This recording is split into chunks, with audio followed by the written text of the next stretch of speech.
সুপ্রিয় দর্শক, আসসালামু আলাইকুম। এই মুহূর্তে যে যেখান থেকে আমাদের এই ভিডিওটা দেখছেন সবাইকে জানাই অগ্রিম ঈদের শুভেচ্ছা। ঈদ মোবারক।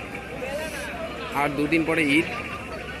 সো আজকে আমরা দেখাবো পঞ্চগড় জেলার বোদা উপজেলায় ছাগলহাটিতে আমরা আসছি ছাগল দেখানোর জন্য, ছাগলের বাজার দেখার জন্য। তো দর্শক, আমরা দেখার চেষ্টা করব বিভিন্ন রঙের ছাগল, বিভিন্ন রঙের, বিভিন্ন রং বেরঙের ছাগল। যে অনেক সুন্দর সুন্দর ছাগল দেখতে পাচ্ছি।